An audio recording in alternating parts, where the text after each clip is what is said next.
Ablaze in the darkness. The evening air was unusually cool, crisp with the kind of stillness that made every distant sound echo like thunder. But that calm was shattered as the fire truck roared through the quiet suburban streets, sirens screaming and lights piercing the encroaching darkness.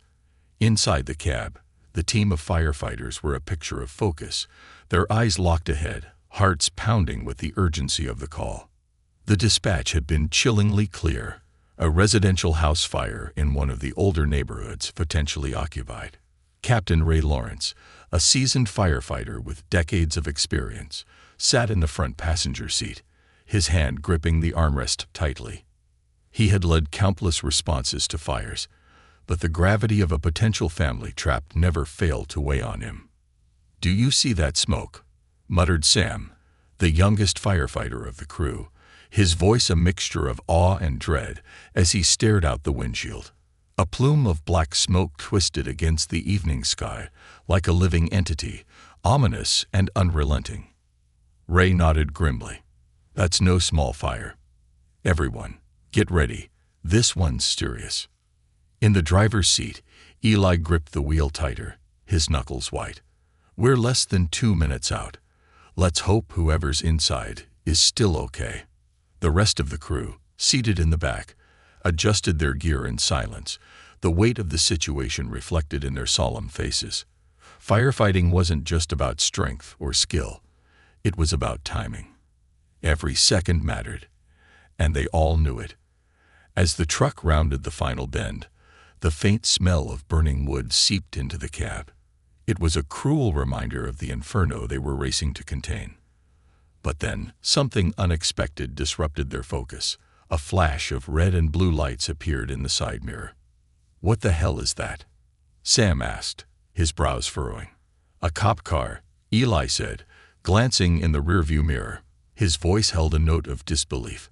"Are they trying to pull us over?" "That can't be right," said Jake, the team's senior firefighter. "We're on an emergency call. No way they don't know that." Ray's jaw tightened as he turned to look. Sure enough, the police cruiser behind them flashed its lights and sounded a brief burst of its siren, signaling them to stop. His stomach sank. This has to be some kind of mistake.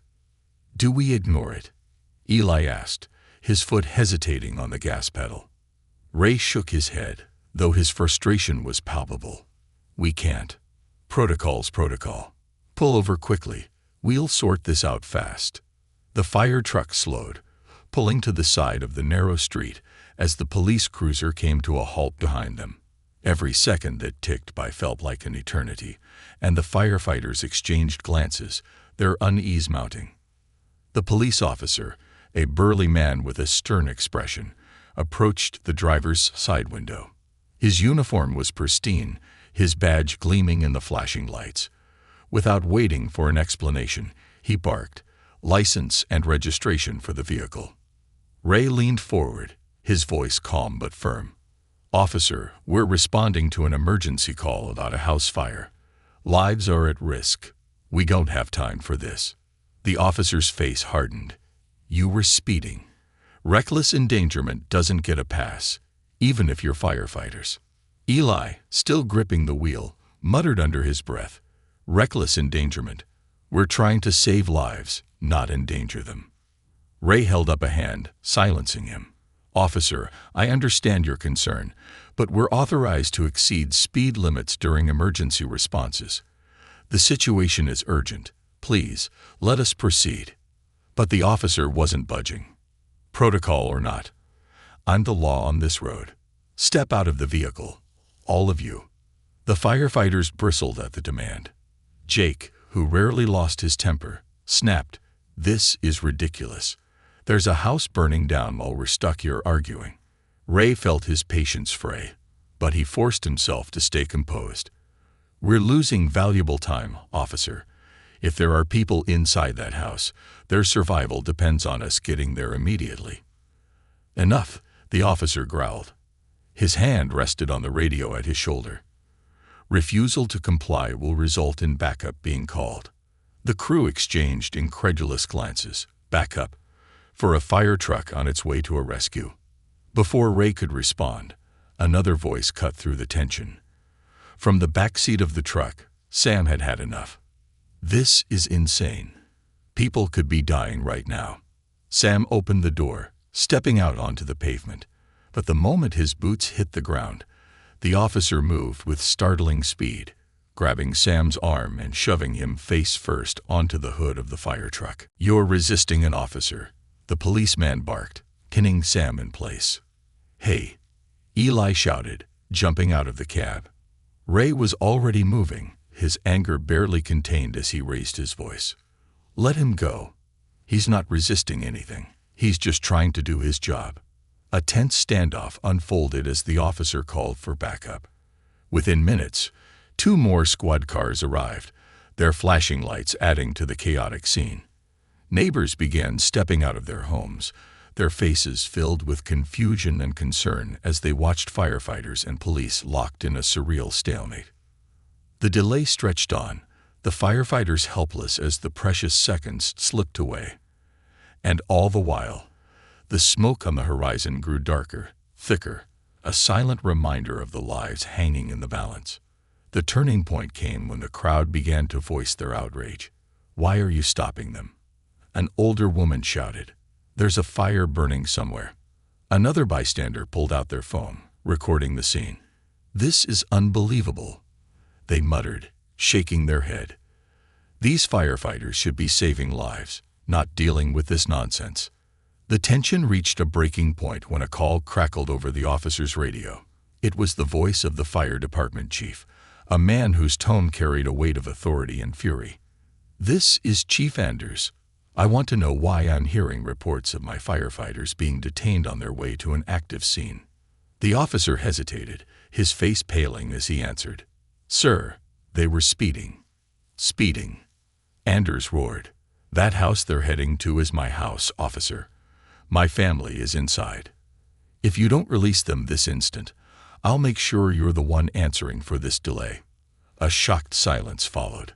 The officer's face turned crimson as he slowly stepped back, releasing Sam.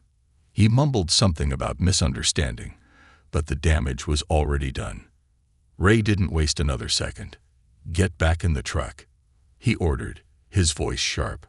The firefighters moved with the speed of a team who knew every second now carried the weight of regret. As they roared back onto the road, the crowd erupted in cheers of support, their voices ringing out over the sound of the sirens. But as they neared the burning house, Ray's heart sank.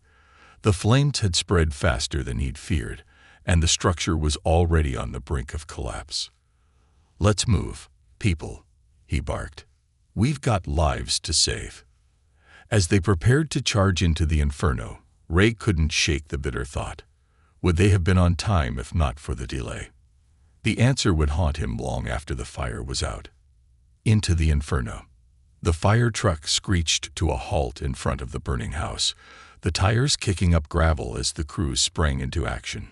Flames roared from the windows, licking at the collapsing roof as the inferno consumed the structure.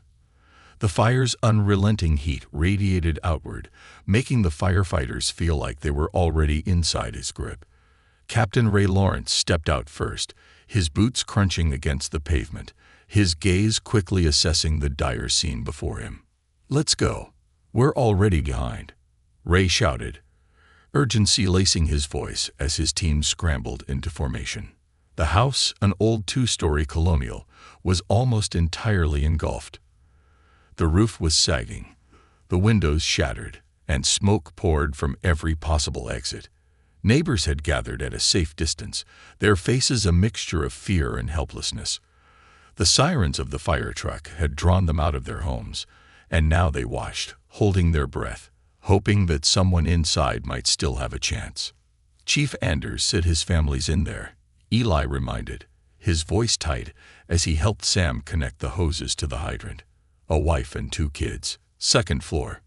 Ray's chest tightened at the reminder. Every second of delay, every distraction earlier, felt like a weight pressing down on him. He wouldn't let it stop him now. "Sam, Eli, get those hoses running. Jake, you're with me. Primary entry team." Ray barked out orders with precision, his years of experience guiding every decision. Tyler, stay with the secondary team and prep for extraction. We need every hand ready to move those kids out. Copy that. Tyler responded, tightening his gloves. His face was grim, his eyes locked on the raging fire. Ray and Jake grabbed their axes and made for the front door, which was barely visible behind the smoke and flames. As they approached, the oppressive heat hit them like a wall, even through their gear. Ray swung his axe hard, breaking the weakened door off its hinges with a sickening crack. Smoke poured out, thick and choking, as the fire inside seemed to roar in anger at their intrusion. "We're in," Ray shouted into his radio, his voice muffled by his mask. Visibility 0, proceeding with caution. The team pressed forward into the smoky darkness, their flashlights barely cutting through the dense haze. The air was heavy with the acrid smell of burning wood and melted plastic, a stinging reminder of the unforgiving environment they had entered. "Anyone here? Call out," Jake bellowed, his voice echoing faintly over the roar of the fire. There was no answer, only the menacing crackle of flames and the groaning of the collapsing structure greeted them. "We've got to clear the first floor fast," Ray said, sweeping his flashlight over the charred remnants of what had been a living room. Furniture was reduced to ash, and parts of the ceiling were already falling in chunks, raining debris. "Stairs are in the back," Jake said, motioning with his light. "We'll head up after we confirm it's clear down here." The two moved quickly, checking every corner, every shadowed space, calling out for survivors. In the kitchen, Jake found a fallen beam blocking what might have been a pantry. He tried to shift it, but the wood was still burning hot. "Not here," he grunted, stepping back. Ray tapped him on the shoulder. "Move on. Upstairs now. If the kids are up there, we can't waste another second." The groaning of the structure grew louder as they reached the base of the staircase.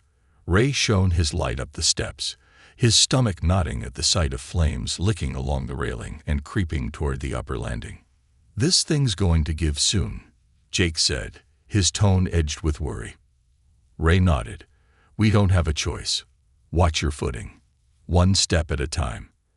As they ascended, every creak and crack under their boots felt like a death knell. The heat intensified, and the smoke thickened, but they pressed on, driven by the knowledge that lives were on the line. At the top of the stairs, Ray paused, listening. Over the roar of the fire, there it was, a faint sound, a child's cry, muffled but unmistakable. "This way," he said, motioning for Jake to follow. They moved down the hall, their flashlights revealing charred walls and smoldering debris. The faint cry grew louder, a heart-wrenching sound of fear and desperation that pushed them forward. Ray reached a closed door at the end of the hall and tried the handle. It was locked. He stepped back, raising his axe, and brought it down with a powerful swing. The door splintered, giving way, and he and Jake stepped inside. In the corner of the room, two small figures huddled together. A boy, no older than 10, shielded his younger sister with his body. Both were covered in soot, their faces streaked with tears. "Hey, we're here to help," Ray said, keeping his voice calm and reassuring as he knelt down. "It's okay. We're going to get you out of here." The boy looked up, his eyes wide with terror. "My mom, she's downstairs. Is she okay?" Ray nodded, though he felt a pang of uncertainty. "She's safe. We'll take you to her, but we have to move fast, okay?" Jake moved forward, gently lifting the little girl into his arms. She clung to him like a lifeline, burying her face in his shoulder. "What's your name, buddy?"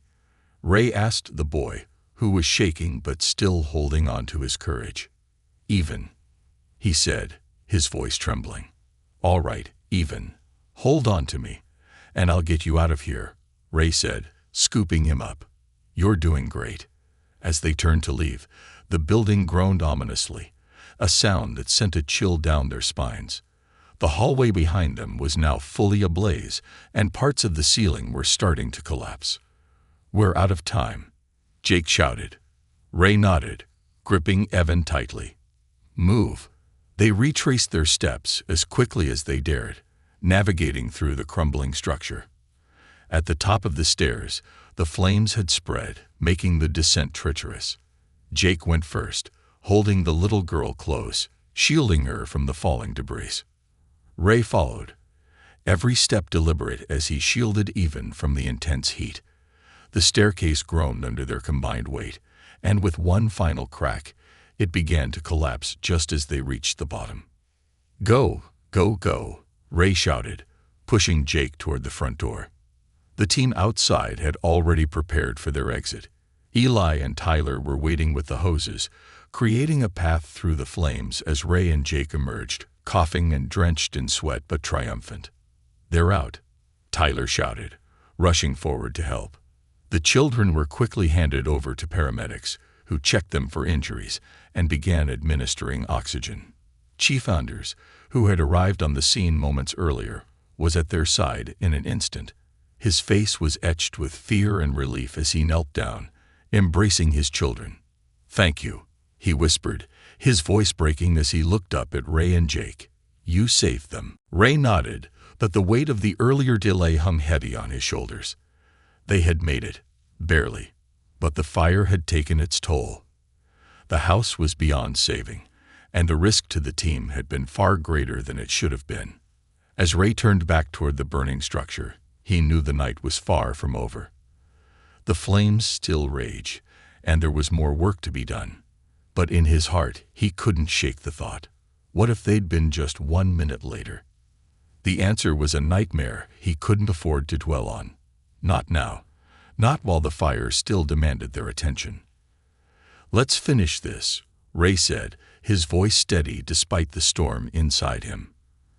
And with that, the team prepared to battle the blaze once more. Flames of accountability. The scene outside the burning house was one of chaos and determination. Firefighters moved like a well-oiled machine, their shouts barely audible over the roar of the inferno. The children were safe, reunited with their tearful mother and their father, Chief Anders. But the fire still raged, and the battle to contain it was far from over. Captain Ray Lawrence stood near the truck, his breath heavy, and his face streaked with soot. The earlier delay gnawed at his mind like a relentless drumbeat. They had saved the family, but the cost of those lost minutes weighed heavily. It wasn't just about the property. They had risked lives because of one officer's arrogance. Ray wiped the sweat from his brow and turned back toward his team. "Eli, Tyler, maintain the hose lines. Sam, Jake, with me. We're containing the fire to the front half of the house. If this spreads to the neighbors, we'll have a whole block going up." The team nodded and snapped into action. Eli adjusted the nozzle, directing a high-powered stream of water toward the flames consuming the roof. Tyler flanked him, ready to reposition the line if the structure began to collapse further. Sam and Jake grabbed another line, moving toward the side of the house to attack the fire from a different angle. Ray glanced toward Chief Anders, who was speaking quietly with the paramedics as his family was loaded into an ambulance. Their tearful reunion played on a loop in Ray's mind. He felt a swell of pride for his team, but it was tempered by the reality of what had almost been lost. As he turned back to his work, a new sound caught his attention. The rising murmur of a crowd. The growing crowd.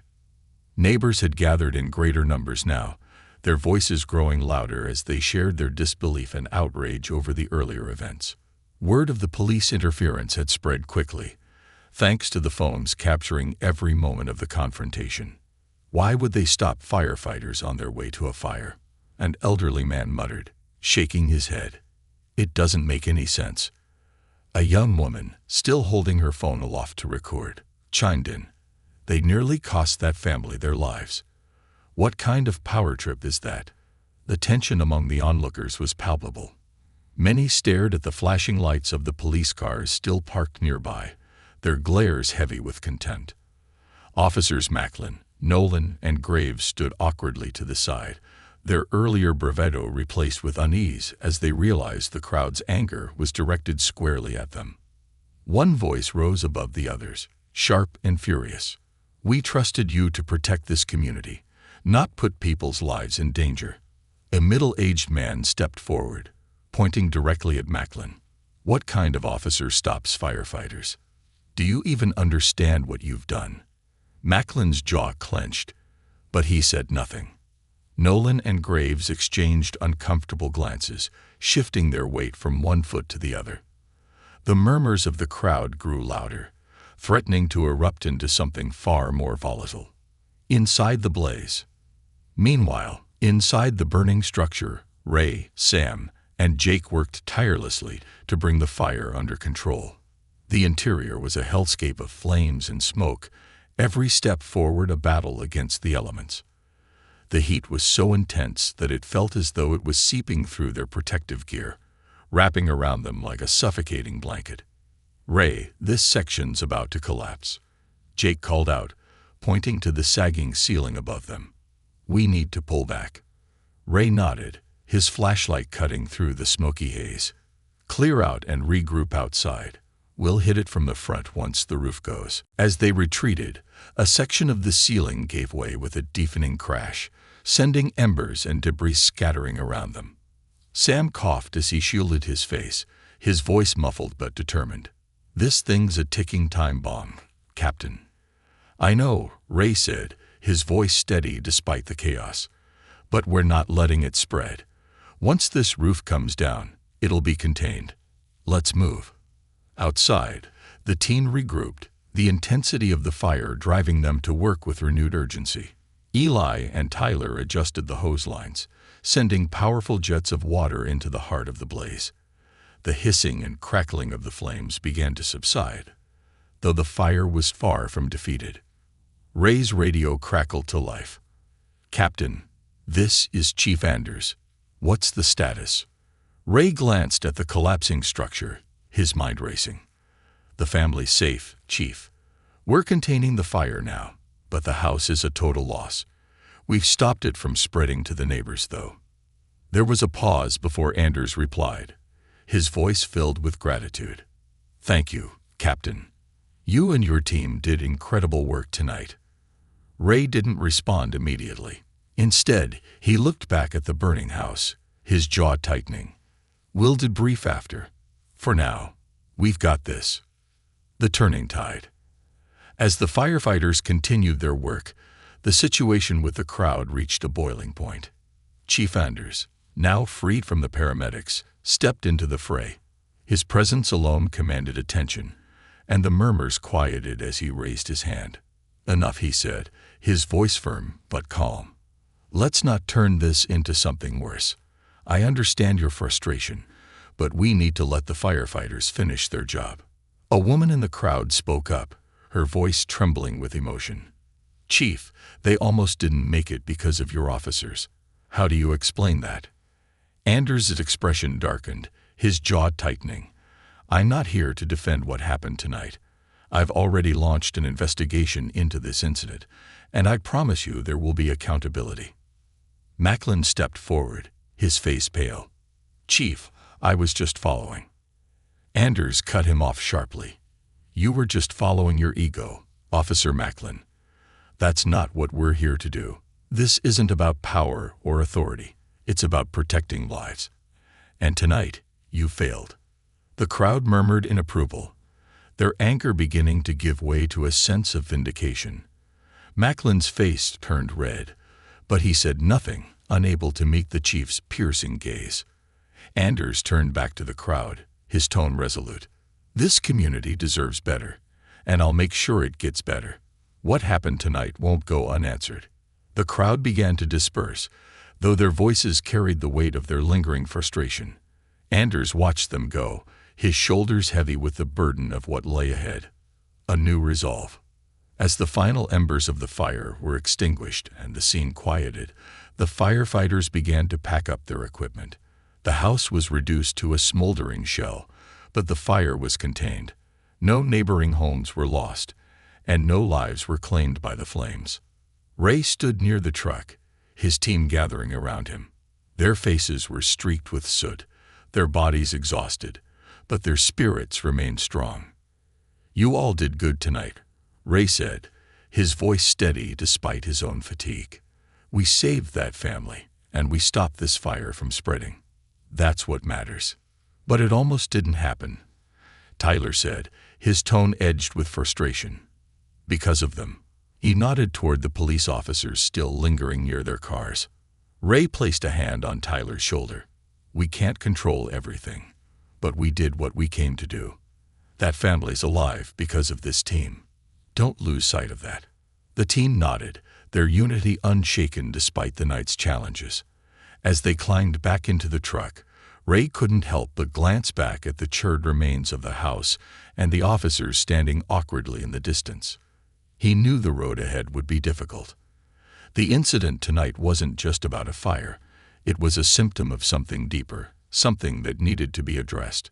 And while his job was to fight fires, he realized that some battles burned just as fiercely outside the flames. With the engine rumbling beneath him, Ray gave one final nod to his team. "Let's head back. This night's not over yet." And as the truck pulled away, the weight of the night pressed on his shoulders like the lingering smoke in the air. Sparks of truth. The fire station was quieter than usual when the team returned, the once frenetic energy now replaced with a heavy stillness. The firefighters filed into the garage, exhausted but alive with the adrenaline that still coursed through their veins. Their soot-streaked faces and weary eyes told the story of the night. A family saved, a house lost, and tensions that refused to fade. Captain Ray Lawrence was the last to enter, lingering at the station's bay doors as he watched the fire truck settle into its spot. The engine's rumble echoed briefly before silence took its place. Ray's eyes lingered on the charred edges of his team's equipment, a stark reminder of how close they had come to disaster. "Good work tonight," Ray said, breaking the silence. His voice was steady, but the weight behind his words was unmistakable. "Get cleaned up. We'll debrief in an hour." The team nodded, too drained for conversation, and shuffled toward the showers. Ray stayed behind, pulling out his phone to check the notifications that had been buzzing nonstop since they left the scene. Social media was ablaze with videos of the police confrontation. Clips of Officer Macklin detaining Sam, the delayed response, and the angry crowd were spreading like wildfire. Hashtags like #FirefightersOverAuthority and #JusticeForFirstResponders were trending. Ray frowned, scrolling through the flood of comments. "Unbelievable. How does this happen? Those officers need to be fired. Lives were at stake. Heroes don't wear badges. They wear helmets and gear." While the support was overwhelming, Ray couldn't help but feel the sting of what could have been. Lives were saved, yes, but the delay could have cost them everything. He knew this wasn't just an isolated incident.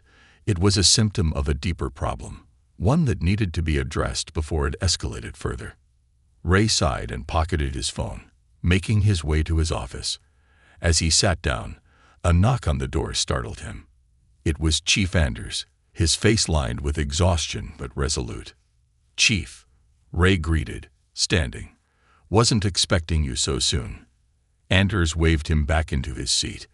"Couldn't stay away. I had to come by." He sank into the chair opposite Ray, his shoulders sagging slightly. "Thank you. For my family."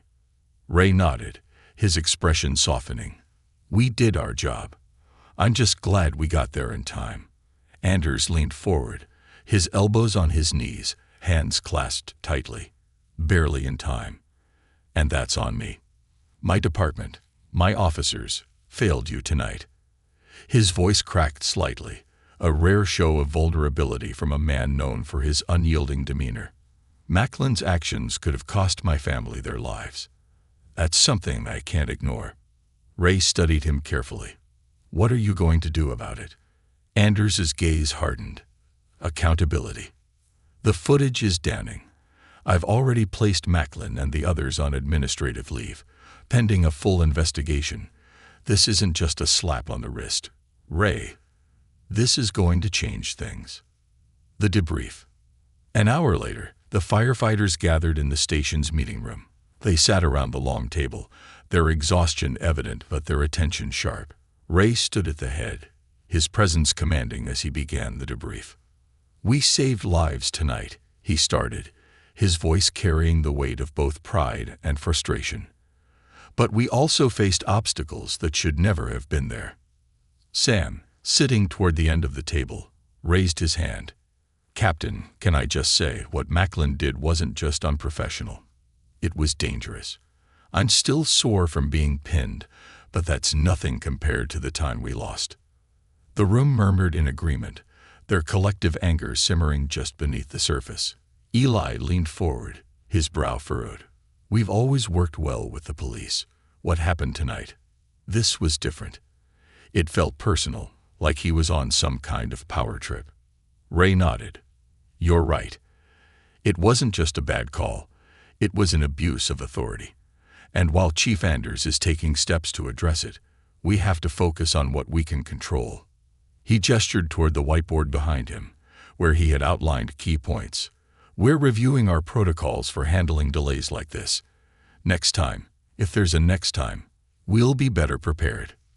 "Prepared for what?" Tyler interjected, his frustration clear. "More cops pulling us over. It shouldn't even happen once." "It shouldn't," Ray agreed, his tone firm. "But it did. And while I'll fight to make sure it doesn't happen again, we can't let it distract us from our mission.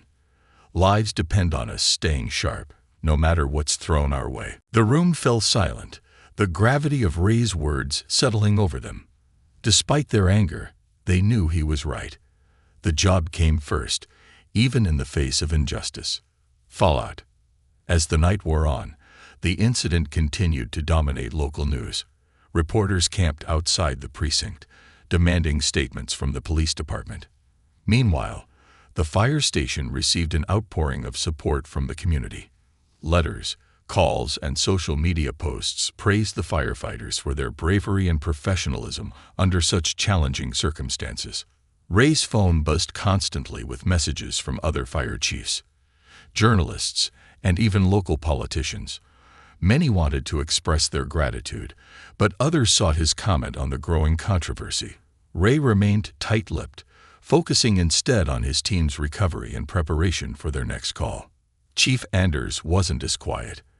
At a press conference the following morning, he stood before a sea of cameras and reporters, his expression grim. "What happened last night was unacceptable," Anders began, his voice steady but hard. "My officers failed in their duty to support our first responders. Officer Macklin's actions delayed a critical emergency response, putting lives at risk, including my own family's. I take full responsibility for what happened, and I assure this community that we will hold those responsible accountable." A reporter raised her hand. "Chief, will there be terminations?" "That's under investigation," Anders replied. "But let me be clear, there will be consequences." Another reporter called out, "Chief, do you believe this incident is indicative of a larger issue within your department?" Anders hesitated, his jaw tightening. "This incident highlights a problem we cannot ignore. Power, authority, and accountability. They're responsibilities, not privileges. We'll be taking a hard look at our policies, training, and culture to ensure something like this never happens again."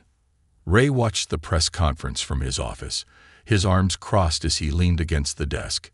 He felt a mix of satisfaction and skepticism. Anders's words were strong, but words wouldn't fix the broken trust overnight. Actions would. The next morning, by dawn, the fire station was back to its usual rhythm. Calls came in, drills were conducted, and the team returned to their routines. But the night before lingered in their minds, a stark reminder of the challenges they faced beyond the flames. Ray stepped outside to find a small crowd gathered at the station's entrance. Community members had come to show their support, bringing food, signs, and words of encouragement. A young boy approached Ray, holding a handmade card that read, "Thank you for saving the chief's family." Ray knelt down, accepting the card with a smile. "Thank you. This means a lot." The boy grinned, then ran back to his parents, who waved gratefully. Ray stood, looking out at the crowd, his chest swelling with pride. Despite the obstacles, despite the challenges, The community stood behind them. But as he returned to the station, his resolve hardened. He knew their work wasn't done, not just in fighting fires, but in fighting for the respect and support they deserved. And Ray Lawrence wasn't one to back down from a fight. The fire beneath the surface. The fire station buzzed with a strange energy the following morning. The adrenaline from the night before had faded, leaving behind a mix of exhaustion and determination. News outlets were running the story nonstop, dissecting every angle of the events. Videos from bystanders and footage from the firefighters' helmet cameras had gone viral, igniting debates about authority, accountability, and the sanctity of emergency responders' work. Captain Ray Lawrence stood in the station's small kitchen, sipping his coffee as the television played a news segment. The screen showed clips of the fire, the confrontation with Officer Macklin, and Chief Anders' stern press conference. The words "POLICMASCONDUCT" flashed across the bottom of the screen in bold letters. Ray shook his head, his expression unreadable. The broadcast shifted to interviews with members of the community, their outrage palpable. This shouldn't happen. They're firefighters. Their job is to save lives, a woman said, her voice trembling with anger. How could those officers not see that? They should be fired, another man declared, crossing his arms. If my house were burning down, I'd want those firefighters there as fast as possible, not held up by some cop's ego. Ray switched off the television, his chest tightening. The outcry was overwhelming, but it was also a stark reminder of how close they had come to tragedy. "Captain," a voice from the doorway startled him. It was Sam, the youngest member of the team. His arm was in a sling, a precaution after Macklin's rough handling the night before. "We got visitors. Media's outside, and they want to talk to you."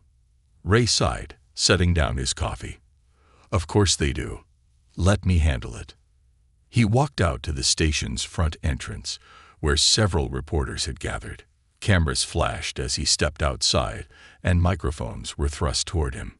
"Captain Lawrence, do you have a comment on the incident with the police last night?" one reporter asked. "Captain, what do you think of Chief Anders' response so far?" another added.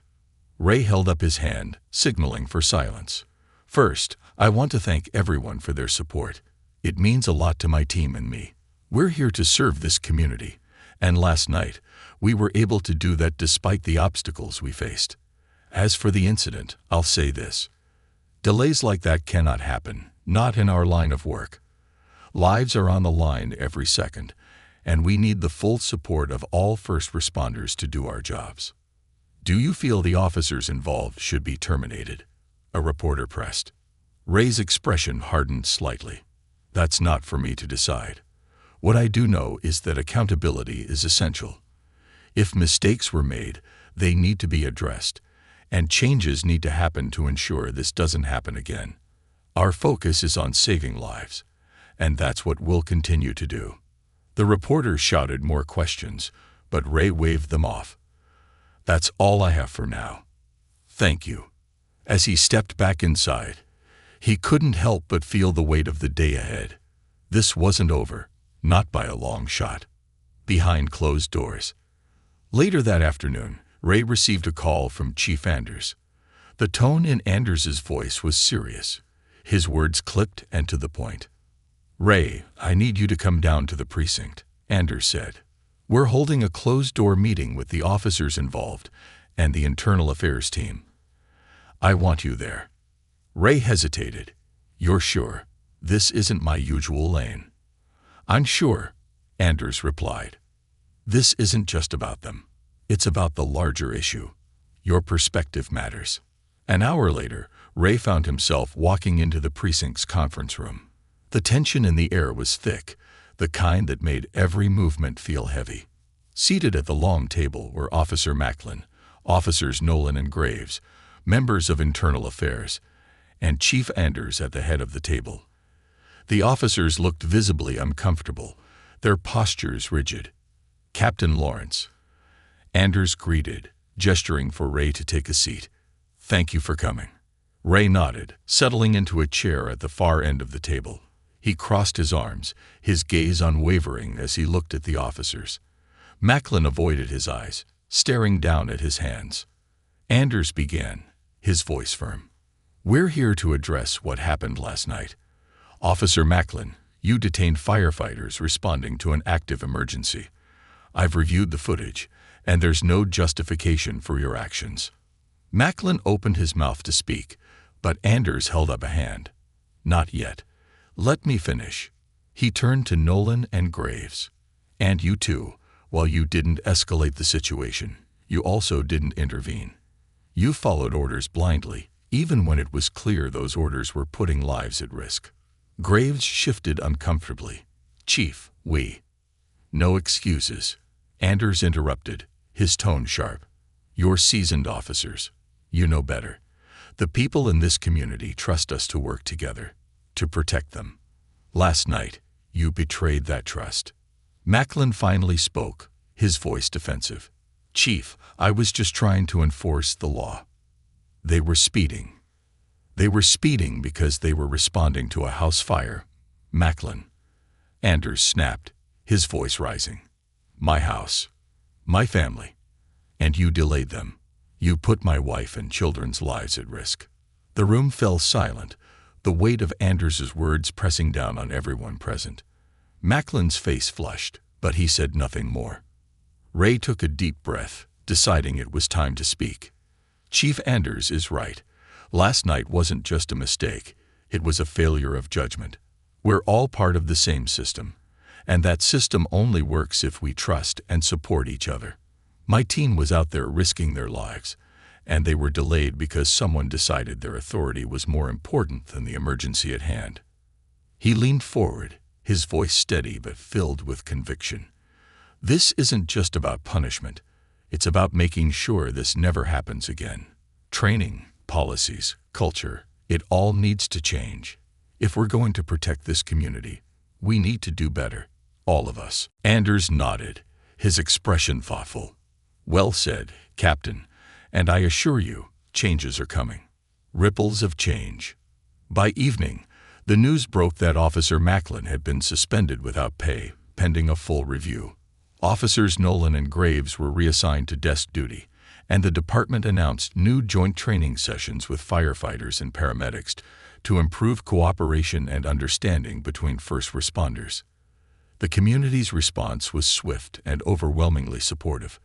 Letters poured into the fire station and the precinct, thanking Ray and his team for their bravery and urging accountability for the officers involved. At the same time, calls for reform grew louder, with citizens demanding more transparency and oversight. Ray watched it all unfold with cautious optimism. He knew change wouldn't come overnight, but the incident had sparked something, a fire of a different kind. And this time, it wasn't one they were fighting to extinguish. As the sun set, Ray stood outside the station, watching the fading light paint the horizon. Sam joined him, his arm still in a sling. "You think it's over?" Sam asked, his voice quiet. Ray shook his head. "Not yet, but it's a start."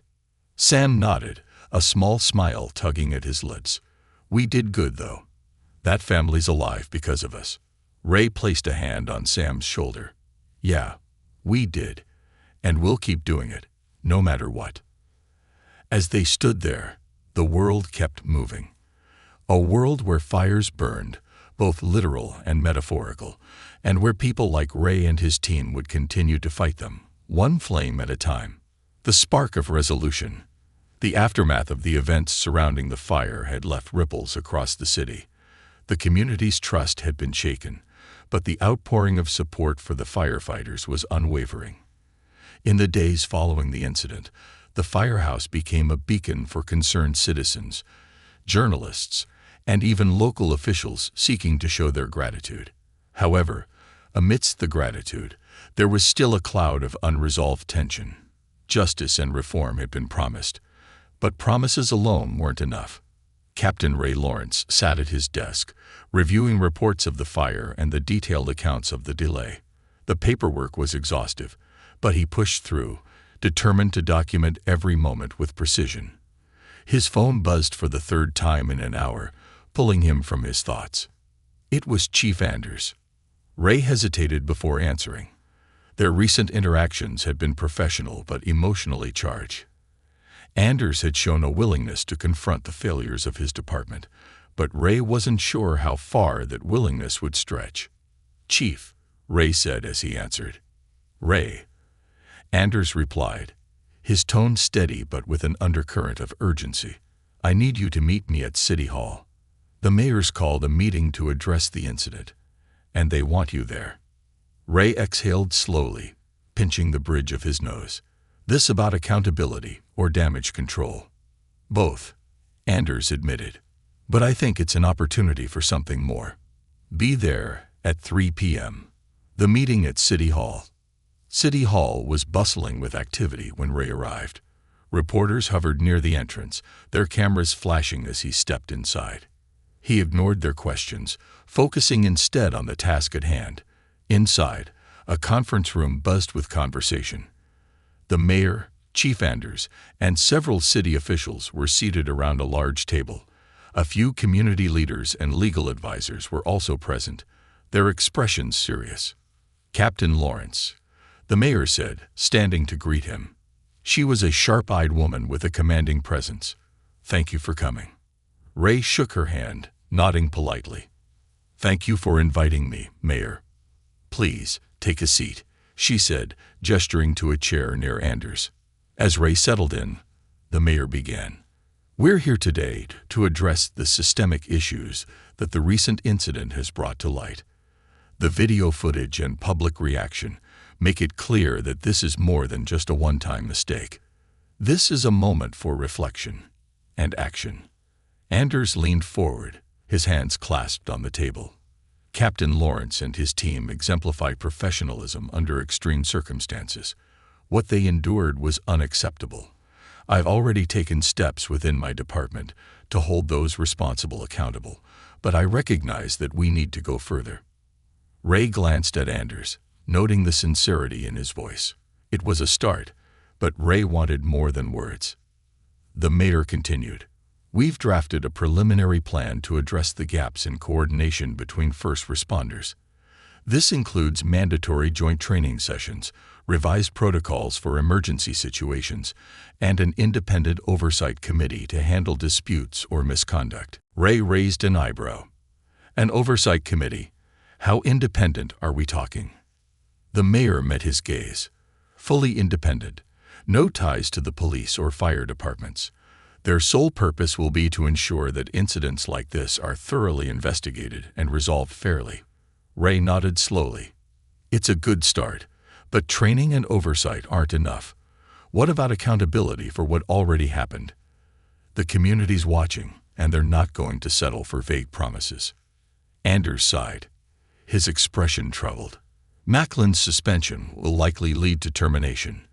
Nolan and Graves are facing disciplinary action and mandatory retraining. But accountability goes beyond just firing people. It's about fixing the culture that allowed this to happen in the first place." The room fell silent for a moment as everyone absorbed Anders's words. The mayor nodded in agreement.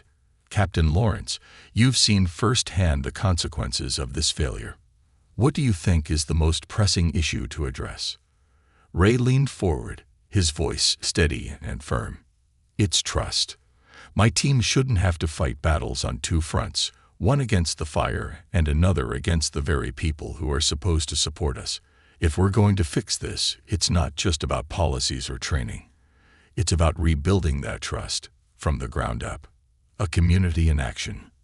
As the meeting concluded, Ray felt a glimmer of hope. The steps outlined were imperfect but promising.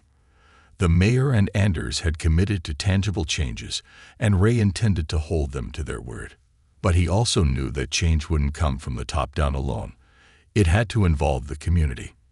Over the next week, Ray and his team organized an open house at the fire station. It was an opportunity for residents to meet the firefighters, learn about their work, and voice their concerns. The event drew a large crowd, including Chief Anders, who showed up unannounced but was greeted warmly by most. Children marveled at the fire trucks, climbing into the driver's seat and donning miniature helmets. Parents spoke with the firefighters, expressing their gratitude while also sharing their frustrations about the incident. Ray moved through the crowd, listening and answering questions. At one point, a middle-aged man approached him, his expression conflicted. "Captain Lawrence," he began, "I was there that night. I saw what happened. I recorded it." Ray nodded. "I remember. That footage helped bring a lot of attention to what happened." The man hesitated. I wanted to say thank you. Not just for saving that family, but for staying professional when things could have gone sideways. It's clear you care about this community, and we're lucky to have you." Ray shook the man's hand firmly. "Thank you for saying that. It means a lot." Closing the loop. By the end of the week, the fire station felt like a different place. The tension that had hung over them since the incident had begun to lift, replaced with a renewed sense of purpose.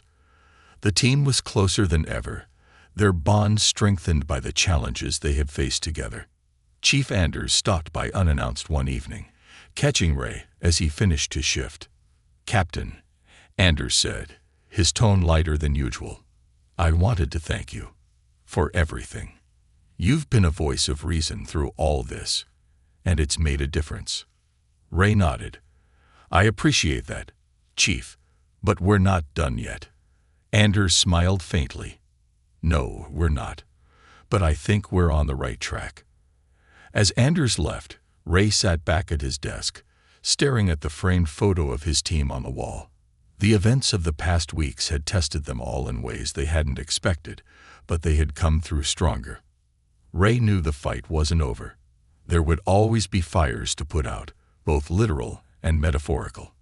But for the first time in a long while, he felt that the flames were finally under control. The final ember. The weeks following the incident brought more changes than Ray had anticipated. The joint training sessions between firefighters, police officers, and paramedics began in earnest, with Ray and Chief Anders leading the first workshop. The session wasn't just a formality. It was a raw and honest exchange about responsibilities, teamwork, and respect. Officer Macklin wasn't present. His termination had been finalized after an internal review found his actions indefensible. Officers Nolan and Graves, on the other hand, sat in the front row, visibly uncomfortable but attentive. Ray watched them carefully, noting the way they shifted in their seats, their shoulders stiff with unease. It was clear they were grappling with their roles in the debacle, and while Ray wasn't one to hold grudges, he hoped they would use this opportunity to grow. During the session, Ray stood at the front of the room, addressing the group with his usual calm authority. "The key to everything we do is trust. It doesn't matter if you're a firefighter, a cop, or a paramedic. If we don't trust each other, people suffer. The community suffers. Last month, we were lucky. We saved a family despite what happened, but luck isn't something we can rely on. We have to be better, together." The room was silent as he spoke, the weight of his words settling over the group. Chief Anders followed, reinforcing the message with his own candid reflection. "This isn't about blame anymore," Anders said, his voice steady but resolute. "It's about responsibility. I take responsibility for what happened that night, and I'm committed to ensuring it never happens again. We're not perfect, but we can't let ego or miscommunication cost lives." Ray glanced at Anders, silently acknowledging the effort he was putting into making things right. It was a start. Healing the divide. As the weeks turned into months, the firehouse returned to a semblance of normalcy, though the incident left a lasting mark on the team. Sam's injury healed, and he was back to his usual enthusiastic self, though the experience had given him a newfound maturity. The team joked and bonded like they always had, but there was a deeper understanding now. A recognition of how fragile the balance of their work truly was. Community support for the firehouse remained unwavering. Donations poured in, along with letters of gratitude and even baked goods delivered by grateful residents. But what stood out most to Ray were the quiet, personal moments. The young boy who brought a crayon drawing of firefighters battling a dragon labeled Heroes, or the elderly woman who stopped by to thank them for their service and left with tears in her eyes. One afternoon, Chief Anders visited the station, this time with his family. His wife and children were healthy, though still shaken by the ordeal. The children, a boy and a girl, clung to their father as they toured the firehouse, their awe evident as they inspected the fire trucks and equipment. "Thank you again," Anders' wife said quietly to Ray, her voice filled with emotion. "You and your team gave us back everything that night." Ray smiled warmly. "We were just doing our job, Mom." The chief's son, Ivan, looked up at Ray with wide eyes. "Do you ever get scared when you go into fires?" Ray crouched down to the boy's level, his expression serious but kind. "Every time," he admitted. "But being brave doesn't mean you're not scared. It means you do what needs to be done, even when you are." Ivan nodded solemnly, his small hand gripping his father's tightly. The last ember. The community meeting to discuss the reforms initiated after the incident drew a large crowd. Residents packed the town hall, eager to hear updates and voice their thoughts. Ray sat near the front, flanked by his team, while Chief Anders and the mayor addressed the crowd.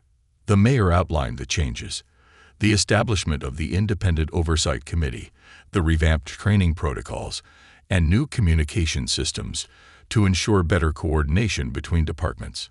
Each announcement was met with applause, a clear indication of the community's approval.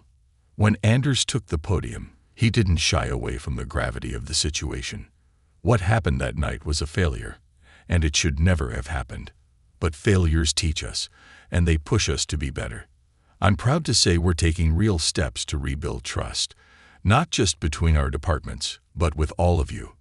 Ray was called to speak next. He stood, the room quieting as he approached the podium.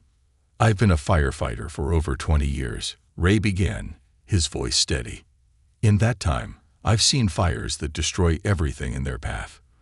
But I've also seen how a community can come together to rebuild. That's what we're doing now, not just fixing what's broken, but creating something stronger." He paused, looking out at the sea of faces. "This isn't about firefighters or police or any one group.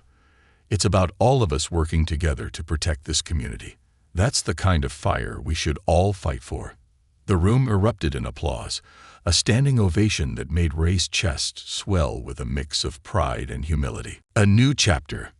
As Ray and his team walked back to the firehouse that evening, the weight of the past months felt lighter. The reforms were underway, the wounds were healing, and the community had rallied around them in a way they hadn't expected. Back at the station, Ray stood outside for a moment, watching the setting sun paint the sky with shades of orange and gold. Sam joined him, his usual grin tempered by a quiet thoughtfulness. "Think this is it?" Sam asked. "The turning point?" Ray nodded slowly.